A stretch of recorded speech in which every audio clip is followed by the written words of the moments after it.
اعوذ باللہ من الشیطان الرجیم بسم اللہ الرحمن الرحیم یا بنی اسرائیل اذکروا نعمتی التي انعمت علیکم وانی فضلتکم علی العالمین۔ صدق اللہ العظیم۔ اے یعقوب علیہ السلام کی اولاد، میری ان نعمتوں کو یاد کرو جو میں نے تمہارے اوپر کیں، اور یہ کہ میں نے تمہیں فضیلت دی تمام جہان والوں پر۔ بنی اسرائیل کا تذکرہ چل رہا تھا، اور پہلے رکوع میں حق تعالی جل شانہ نے انہیں اپنی کچھ نعمتیں یاد کروائی تھیں۔ اسی سلسلے کا یہ تسلسل ہے۔ فرمایا، اے یعقوب علیہ السلام کی اولاد، میری ان نعمتوں کو یاد کرو جو میں نے تمہارے اوپر کی۔ ان نعمتوں میں سے چند کا تذکرہ پہلے اجمالاً ہوا ہے، اور آئندہ سورہ مبارکہ میں تفصیل کے ساتھ ان کا تذکرہ ہونے والا ہے۔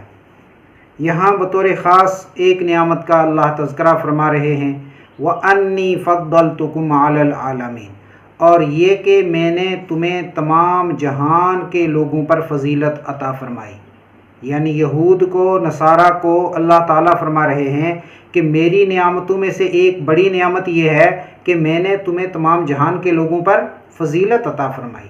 یہاں ایک سوال پیدا ہو سکتا ہے کہ سب سے بڑی فضیلت تو حضرت محمد صلی اللہ علیہ وسلم کی امت کو حاصل ہے۔ یہ بات گزر چکی ہے کہ جس طرح ہمارے نبی امام الانبیاء ہیں اور سارے نبیوں کے سردار ہیں، اسی طرح یہ امت بھی ساری امتوں کی سردار ہے، اور یہ امت ساری امتوں سے افضل ہے۔ تو یہاں یہود کو خطاب کر کے فرمایا جا رہا ہے کہ میں نے تمہیں جہان بھر کے لوگوں پر فضیلت عطا فرمائی۔ تو اس کا کیا مطلب ہے؟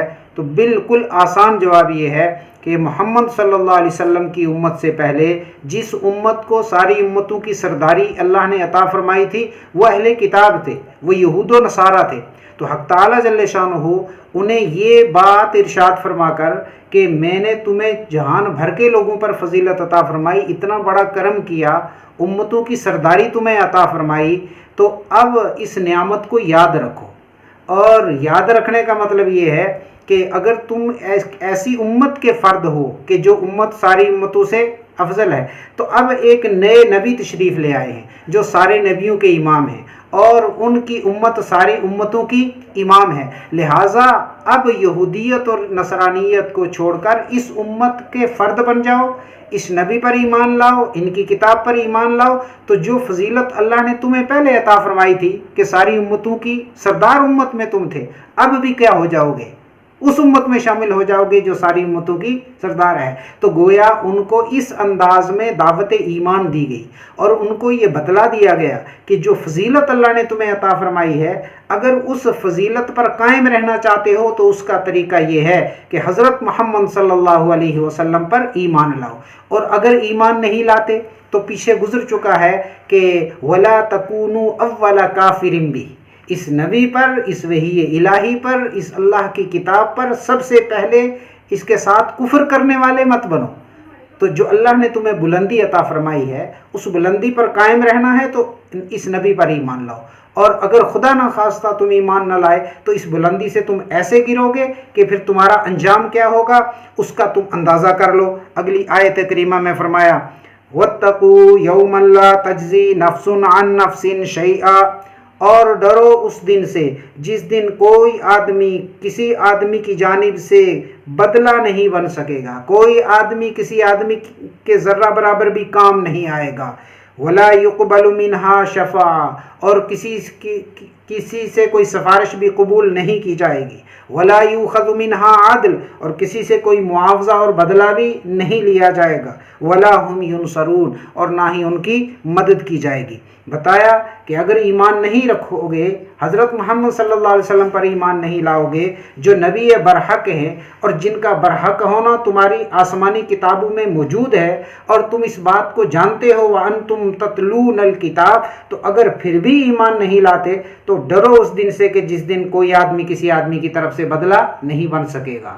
یہ اس لیے فرمایا کہ ان یہود کا یہ عقیدہ تھا کہ اصل میں ہمارے نبی حضرت عزیر، عیسائیوں کا عقیدہ تھا کہ ہمارے نبی سیدنا عیسیٰ علیہ السلام یہ اللہ کے بیٹے ہیں، اور جب پیغمبر اللہ کے بیٹے ہیں اور ہمارے وہ رشتہ دار ہیں تو ہم اللہ کے خاندان کے آدمی ہیں۔ نحن ابناء اللہ و احباؤ، ہم اللہ کی اولاد ہیں، اللہ کے محبوب ہیں اور اللہ کے پیارے ہیں، اور کوئی بھی اپنی اولاد اور اپنے پیاروں کو آگ میں نہیں ڈالا کرتا۔ لہٰذا یہ کہا کرتے تھے کہ لن تمسنا النار الا ایاما معدودہ، ہمیں جہنم کی آگ نہیں چھوئے گی مگر چند دن، یعنی اگر ہم اپنے گناہوں کی وجہ سے جہنم میں گئے بھی، پہلے تو جانا ہی نہیں، گئے بھی تو چند دن کی بات ہوگی، ورنہ ہمیں جہنم کی آگ نہیں چھو سکتی۔ تو اللہ نے ان کے اس باطل عقیدے کی اور باطل قول کی تردید فرمائی کہ اس دن سے ڈرو جس دن کوئی آدمی کسی آدمی کی طرف سے بدلہ نہیں بن سکے گا، یعنی جب تک ایمان نہیں ہوگا کسی